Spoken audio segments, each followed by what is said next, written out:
போகர் செய்த முருகனின் அந்த மூன்றாவது சிலை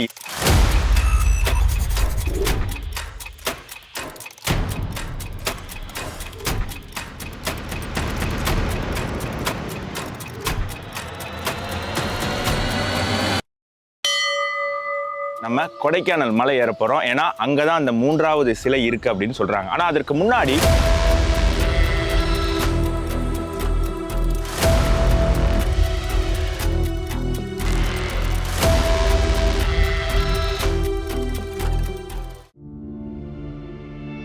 பழனி அருகே சண்முக நதிக்கு நடுவில் இருந்த திகில் தீவிலிருந்து நாங்கள் கிளம்பும் போதே கும்மிருட்டு ஆகிவிட்டது.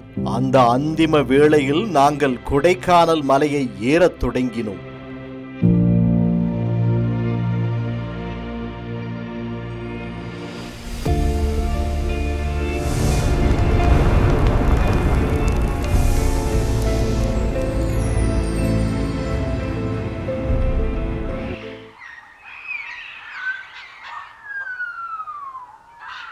இந்த வீடியோவை தொடர்ந்து பார்ப்பதற்கு முன்பு TJ360 சேனலை மறக்காமல் ஃபாலோ செய்து கொள்ளுங்கள். விடிந்ததுமே நாங்கள் சென்ற இடம் பூம்பாறை முருகன் கோவில்.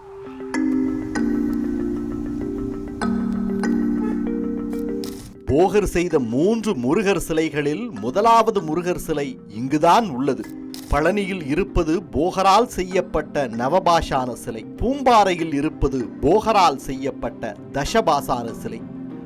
10 விதமான கடும் விஷத்தை சேர்த்து போகர் உருவாக்கிய ஒரு வகை பொருளால் இந்த முருகன் சிலை உருவாக்கப்பட்டுள்ளது.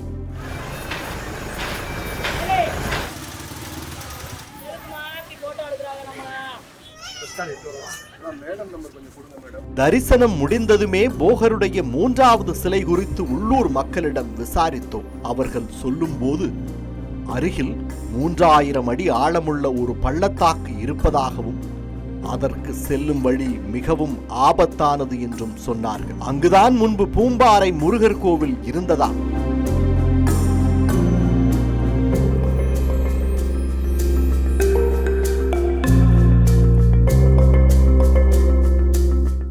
இந்த சிலை தான் அவர் முதல்ல செஞ்சது. ஃபர்ஸ்ட் செஞ்சது 10 பாசானங்களை கொண்டு ஒரு சிலையை வடிவமைக்கிறாரு, உருவாக்குறாரு. அந்த உருவாக்கும் போது அந்த சிலையில வந்து பட்டு வரக்கூடிய பிரசாதங்கள், தீர்த்தம், பஞ்சாமிர்தம் இந்த மாதிரி வரும்போது அந்த பிரசாதத்தை எடுத்துக்கக்கூடிய அந்த பக்தர்கள் 800 ஆண்டுகள் உயிர் வாழக்கூடிய ஒரு தன்மை, அவ்வளவு சிறப்புமிக்க ஒரு சிலை வந்து இந்த தசபாசனம்.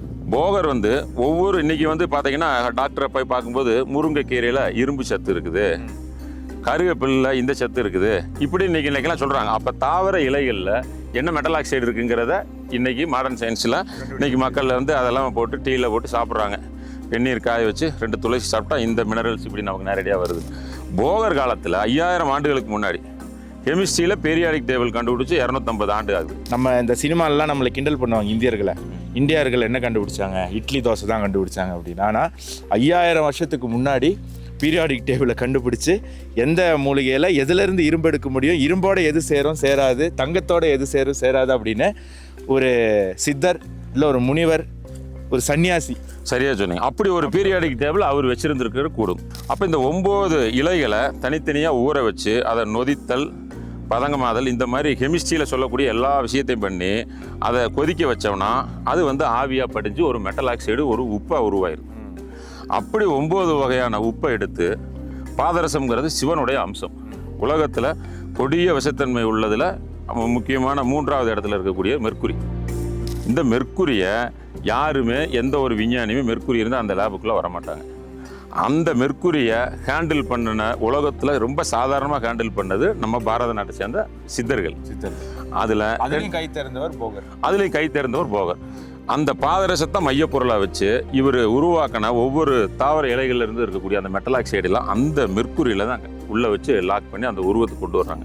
நவபாஷான சிலைகளில் 2 வகை உள்ளதாம். முதலாவது கட்டு வகை, 2வது உருக்கு வகை. உருக்கு வகையால் செய்யப்பட்ட சிலைகள் நீண்ட காலத்திற்கு சேதாரம் இல்லாமல் அப்படியே இருக்கும். ஆனால் கீழே போட்டால் உடைந்துவிடும். பழனியில் உள்ள முருகன் விக்கிரகம் உருக்கு வகையை சேர்ந்தது என்கிறார் தமிழ்நாயகம். அவர் தொடர்ந்து கூறும்போது, சென்னிமலை முருகன் சிலை வெள்ளை பாஷானத்தால் செய்யப்பட்டது. இப்படி தமிழகத்தில் 9 இடங்களில் தனித்தனி பாஷாணங்களால் ஆன முருகன் சிலைகள் உள்ளது. ஆனால் அந்த 9 பாஷாணங்களையும் ஒன்றாக இணைத்து சிலை செய்வதுதான் போகரின் நோக்கம். இதற்காக அவருக்கு கீழே 82 பேர் உதவி இருக்கிறார்கள். அடர் வனப்பகுதியில் இருந்த பாறை குழிகளில் மூலிகைகளை போட்டு மூடி பல மாதங்கள் கழித்து அதிலிருந்து பாஷாணங்களை எடுத்துள்ளனர். இன்று அந்த இடம் போகர் கஜம் என்று அழைக்கப்படுகிறது. இந்த சிலைகள் செய்கிறதுக்கு முன்னாடி போகர் ஐயா சில சிலைகள் செய்ததாகவும் அந்த சிலைகள் அதுக்கப்புறம் தான் இதை செஞ்சதாகவும் சொல்கிறாங்க. பழனியில் ஒரு இடத்துல கிரிவலத்தில் அந்த சிலை செஞ்ச இடம் தன்னாசி அப்பன் கோவில். அந்த இடத்துல அவர் முதல் இந்த சிலைகளை அச்சு வார்க்கும்போது ஒரு 20-30 உதவியாளர்களோட போகர் செய்கிறாரு. செஞ்சுட்டு அந்த அச்சை எடுத்து பார்க்கும்போது கையில் தண்டம் எல்லாமே முருகனுக்குரிய இருக்குது. ஆனால் முகம் மட்டும் பார்த்தா சிவனுடைய உருவம் தெரியுது. அப்போ இந்த மாதிரி இது ரொம்ப சோர்வாயிறாரு. அச்சில் நம்ம முருகனோட தான் பண்ணியிருக்கிறோம். இவ்வளோ திறமையான ஆள் நான், ஆனால் இந்த சின்ன விஷயத்தில் இவ்வளோ உதவியாளர்கள் முன்னாடி போகர் ரொம்ப அப்செட் ஆகி ஒரு ஓரமாக போய் உட்காந்துறாரு. அப்போ ஒரு சாமியார் சன்னியாசி அந்த வழியாக காய் உடையில் மேல் சட்டை இல்லாமல் அந்த வழியாக வந்தவர் அங்கே பார்த்து என்னப்பா இவ்வளோ பேர் இவ்வளோ அமைதி இதாக வருத்தத்தில் உட்காந்துருக்கேன்னு கேட்குறாரு. அப்போ அந்த சன்னியாசி கேட்கும்போது இங்கே இருக்கிறவங்க சொல்கிறாங்க, எல்லா பக்கமும் இந்த மூலிகையெல்லாம் தயார் பண்ணி எல்லாம் பண்ணியாச்சுங்க, அச்சு போட்டு எடுத்தால் சிவனுடைய உருவம் வருது, முருகன் உருவம் வரல அப்படிங்கிறது. அப்போ நீங்கள் எல்லாம் சிவா சிவானே சொல்லிட்டு நமச்சிவாய அதை எடுன்னு சொல்கிறீங்க, சிவனவே தான் இன்னொன்று நினச்சிட்டு இருக்கீங்க. அப்போ முருகனை ஒரு முறை அவர் முகத்தை நினச்சிட்டு அவரை வழிபட்டுட்டு செய்யுங்க அப்படின்னு சொல்கிறார். அந்த சாமியார் சொன்னதை கேட்டு உடனே இவங்க எல்லாம் ஆச்சரியப்படுறாங்க, நம்ம எல்லாம் சிவனவே சொல்லிட்டு இருந்தோமே அப்படின்னு. இமீடியட்டாக அடுத்து அந்த இருக்கக்கூடியதை எடுத்து அடுத்த அச்சில் ஊற்றிட்டு 4 மணி நேரம் கரமிச்சு அதை எடுத்து பார்க்கும்போது பார்த்திங்கன்னா முருகனுடைய தத்துருவமான அழகான உருவம் வந்துடும். இந்த உருவம் வந்தது இவ்வளோ ஒரு விஷயத்தை நம்மள்கிட்ட சொல்லிட்டு போனால் இருந்தாலும் நம்ம பழனிக்குள்ளே பார்த்ததே இல்லையா இந்த சாமியார் அந்த சன்னியாசியை அப்படின்னு சொல்லி ஆளை விட்டு பழனி கிரி வீதி ஃபுல்லாக தேடுறாங்க. எல்லா இடத்துலையும் அங்கங்கே மரத்துக்கடியில் இருக்கக்கூடிய நபர்கள்ட்ட விசாரிக்கும் போது இப்படி ஒரு ஆளே பழனியில் நாங்கள் பார்க்கல வரல அப்படிங்கும்போது தான் தெரிஞ்சிச்சு முருகனே இந்த சன்னியாசி உருவத்தில் கைட் பண்ணியிருக்காரு அப்படிங்கிற ஒரு விஷயம். இன்னைக்கு வரைக்கும் அந்த திருஆவினன்குடி பல இடங்களில் அந்த உருவம் என்ன உருவத்தில் அவர் வந்தாருங்கிறத போகர் சிலையாக வடித்து வச்சுருக்காரு. அந்த 3வது சிலை அப்படிங்கிறது எந்த அளவுக்கு முக்கியம் அப்படின்னா, நம்மளுடைய அடையாளத்தை தமிழர்கள் அப்படின்னு நம்ம சொல்லிக்கிறோம், பெருமையாக சொல்லிக்கிறோம். அந்த தமிழர்கள் செய்த ஒரு சாதனையை பள்ளிக்கூடத்தில் கூட படிக்கிறது இல்லை. பள்ளி கல்வியில் கூட கெமிஸ்ட்ரியில் ஒரு லெசன் கூட போகரை பற்றி இல்லை. ஏன் அப்படின்னா போகர் இவ்வளோ பெரிய ஒரு கெமிசிஸ்ட், அவர் இவ்வளோ பெரிய ஒரு சயின்டிஸ்ட் அப்படிங்கிற ஒரு பார்வையே நமக்கு இல்லை. திருவள்ளுவருக்கு காவி உடைய போட்டால் திருவள்ளுவர் கெட்டவர், போகர் காவி உடையில் இருந்தார் அதனால் போகர் ஒரு முட்டாள் அப்படிங்கிற மாதிரியான ஒரு சிந்தனையை தமிழர்களுக்குள்ளே விதைச்சிருக்காங்க. அப்போ அந்த 3வது சிலையை நோக்கி நம்ம போகக்கூடிய அந்த பயணம் பல தமிழர்கள் மீது, இந்துக்கள் மீது இருக்கக்கூடிய அந்த உண்மையான தன்மை என்ன, நம்ம எந்த அளவுக்கு முன்னோக்கி இருந்திருக்கோம் அப்படிங்கிற உண்மை அவங்களுக்கு புரியும் அப்படிங்கிறதுக்காக தான் இந்த பயணமே நம்ம மேற்கொண்டோம். அதை நோக்கி தான் நம்ம போயிட்டு இருக்கோம்னு நினைக்கிறேன். போகர் அதிகமாக தங்கியிருந்து தவம் செய்து இந்த மாதிரியான பொருட்கள்லாம் வைக்கிறதுக்கு ஒரு மூல காரணமாக அவர் உட்காந்துருந்த ஒரு அமர்ந்த ஒரு குகையை நோக்கி போகிறோம். இது வரைக்கும் அந்த குகையை எந்த ஒரு மக்கள் பார்த்துருக்க வாய்ப்பே இல்லை. ஸோ அந்த இடத்துக்கு இந்த டீம் இப்போ அந்த குகையை நோக்கி பயணிக்க வேண்டியது. இதையடுத்து நாங்கள் அந்த பள்ளத்தாக்கை நோக்கி சென்றோம். அந்த பாதை மிகவும் ஆபத்தானதாக இருந்தது. கரணம் தப்பினால் மரணம் நிச்சயம். அதனால்தான் அங்கிருந்த பூம்பாறை முருகன் கோவிலை வேறு இடத்திற்கு மாற்றி இருக்கிறார்கள். இப்போது அதே பாதை வழியாகத்தான் நாங்கள் சென்றாக வேண்டும். குகையை தேடிய எங்கள் பயணம் ஆபத்தானதாக இருந்தாலும் ஒரு வழியாக அந்த இடத்தை கண்டுபிடித்தோம்.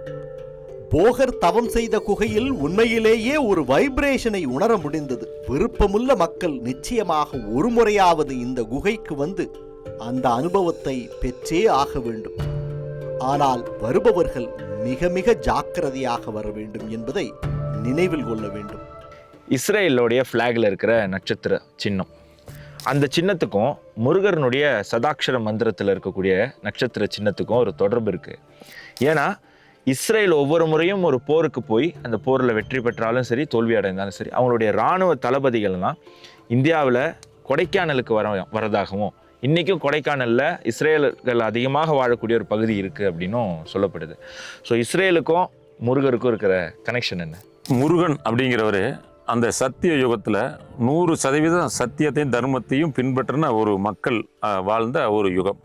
அதில் அசுரர்கள் அப்படிங்கிறவங்க, அதாவது தர்மத்துக்கு எதிராக இந்த மக்களுக்கு எதிராக துன்பத்தை விளைவிக்கக்கூடியவங்க, அநீதி இழைக்கக்கூடியவங்களை வதம் செய்து கொள்வது அப்படிங்கிறதுல அந்த யுகம் முழுக்க அவர் ஒரு வார் கார்டுன்னு உலகம் பூரா அன்னைக்கு பார்க்கப்பட்டது. எங்கே தப்பு நடந்தாலும் அங்கே வந்து இந்த மன்னிப்புங்கிறதுக்கெல்லாம் இடம் இல்லை. அழிக்கப்பட வேண்டியவனை அழிச்சிட்றாரு. அப்படி இருந்தவர் இந்த ஸ்கந்த கடவுள். கலாய்வுகளில் நம்ம நிறையா விஷயங்களை தேடும்போது இஸ்லாமிய கண்ட்ரிகளில் அந்த சடாட்சர மந்திரங்களில் உருது மொழியில் அதே முத்திரைகளை பயன்படுத்தி நிறைய இடங்கள் இருக்கிறதுக்கானது நம்ம நிறையா தகவல் சேகரிச்சிருக்கிறோம். அதோட இன்னொரு தொடர்ச்சி பார்த்திங்கன்னா நீங்கள் சொன்ன இஸ்ரேல்.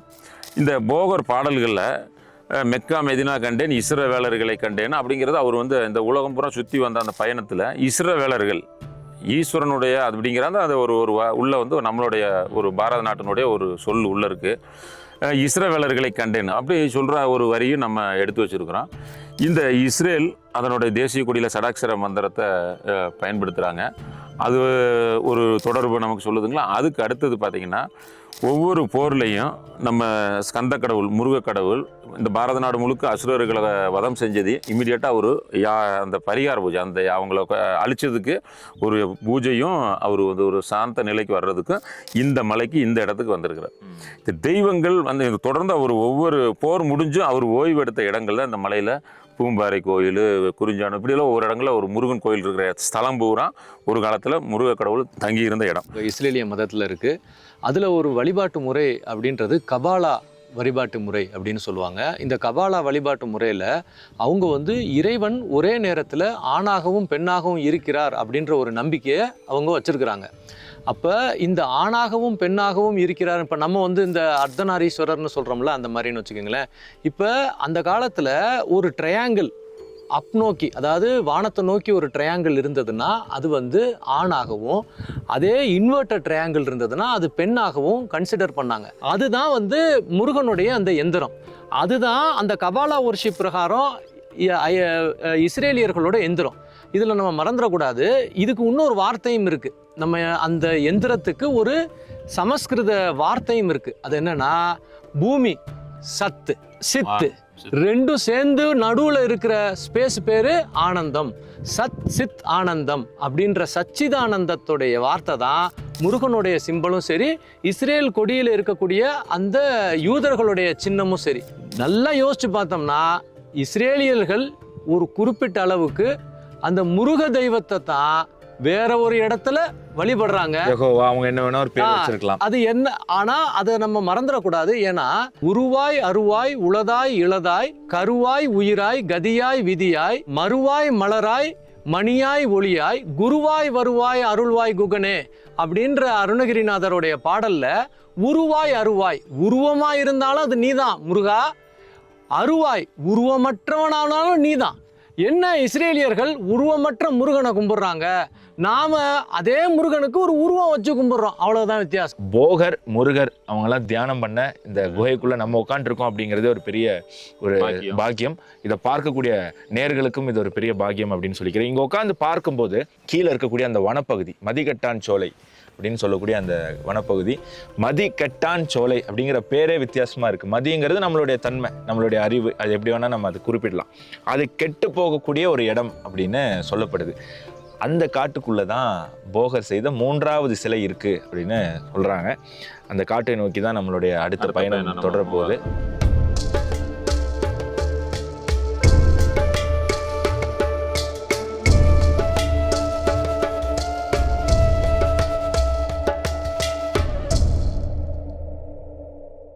போகர் செய்த அந்த 3வது சிலை மதிகட்டான் சோலை என்கிற அடர் வனப்பகுதிக்குள் இருப்பதாக எங்களுக்கு தகவல் கிடைத்தது. தொடர்ந்து அந்த வனப்பகுதிக்குள் நுழைந்தோம்.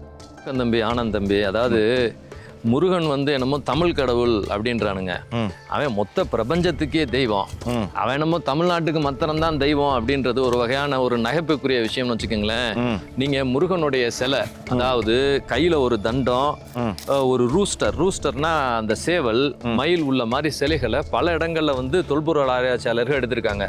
ரொமானியபுரியில, ஆப்கானிஸ்தான் பக்கத்துல, பாகிஸ்தான் பக்கத்துல, யானசான். யானசான். அதாவது இந்த இது இருக்கு பாருங்க, அது என்ன ஊரு, எசிடி இன மக்கள்னு சொல்லி ஈராக் பக்கத்துல. ஈராக் பக்கத்துல இப்பயும் வந்து முருக வழிபாடு பண்றாங்க ரெகுலரா அவங்க. நம்ம வந்து இந்த தேடல்ல சிலை கிடைக்குதோ இல்லையோ அது போக போக நமக்கு தெரியும். ஆனா நிறைய கேள்விகள், நிறைய மாற்று சிந்தனைகள் கிடைக்குது அப்படிங்கிறது ஒரு உண்மை. ஆனால் ஒரு கட்டத்திற்கு மேலே அனுமதி இல்லாமல் போக முடியாது என்று சொல்லிவிட்டார்கள். கடந்த 2 நாட்களாக முருகனை தேடி நமது பயணம் இங்கு இப்போதைக்கு தற்காலிகமாக நிறைவடைகிறது. நம்மளால் முருகனுடைய அந்த 3வது மூலிகை சிலையை கண்டுபிடிக்க முடியலை. காரணம் என்னென்னா, எல்லா இடத்துக்கும் போகிறதுக்கான அனுமதி நமக்கு கிடையாது. அரசாங்கம் காடுகளில் போகக்கூடிய கட்டுப்பாடை வைத்திருக்கு. சட்டத்தை மதிக்கக்கூடிய இடத்துல நம்ம இருக்கோம் அப்படிங்கிறதுனால அந்த கட்டுப்பாடுகளை மீற எங்களுக்கு மனசில்லை. இருந்தாலும் இந்த பயணத்தில் பல மகிழ்ச்சிகள், பல கோபங்கள் நமக்கு எழுந்திருக்கு. மகிழ்ச்சியான விஷயம் என்ன அப்படின்னு சொன்னால், போகர் போன்ற உலகம் தரம் வாய்ந்த ஒரு சயின்டிஸ்ட்டை பற்றி நம்மளால் தெரிஞ்சுக்க முடியுது.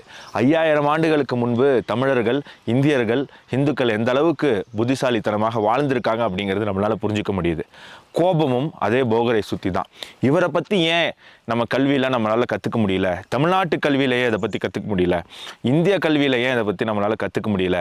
ஏன் அரசாங்கம் இது போன்ற பல சுவாரஸ்யமான தகவல்களை மக்கள்கிட்ட போய் சேராமல் தடுக்கிறாங்க? யார் இந்த சில்மிஷ வேலைகள்லாம் செஞ்சாங்க அப்படிங்கிற ஒரு கோபம் உருவாகுது.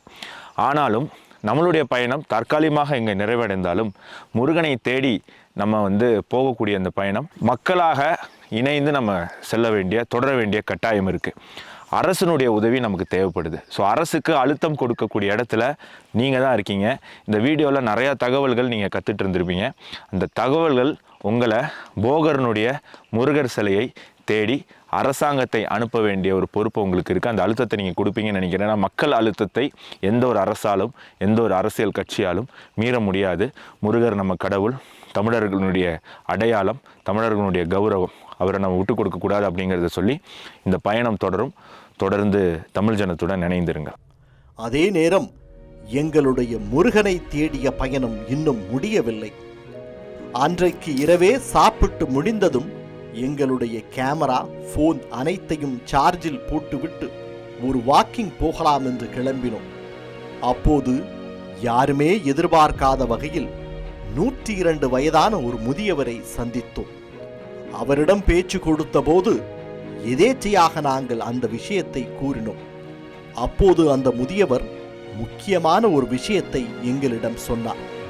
அதாவது, முருகர் ஞானப்பழத்திற்காக சண்டை போட்டு நேரடியாக பழனி வரவில்லை என்றும், அவர் பாரத தேசத்தின் பல பகுதிகளில் தங்கிவிட்டு கடைசியாகத்தான் பழனி வந்தடைந்தார் என்றும், அப்படி அவர் தங்கிய இடங்களிலெல்லாம் ஒரு கோவில் இருக்கிறது என்பதையும், அதில் ஏராளமான கோவில்கள் இந்தியாவின் வட பகுதிகளிலும் இமயமலையிலும் உள்ளது என்றும் கூறினார். அது எங்களது நேரமா அல்லது விதியா என்று தெரியவில்லை. அந்த முதியவரிடம் பேசும்போது வீடியோ எடுக்க எங்களிடம் எதுவுமே இல்லை. ஒருவேளை அதனால்தான் அந்த முதியவரை நாங்கள் சந்திக்க முடிந்ததோ என்னவோ. இமயமலைக்கு நடுவில் மறைந்திருக்கும் ஒரு முருகன் கோவிலுக்குத்தான் அடுத்து நாங்கள் செல்ல இருக்கிறோம். அந்த பயணத்தின் சிலிர்க்க வைக்கும் சம்பவங்களை தெரிந்து கொள்ள தொடர்ந்து TJ 360 சேனலுடன் இணைந்திருங்கள்.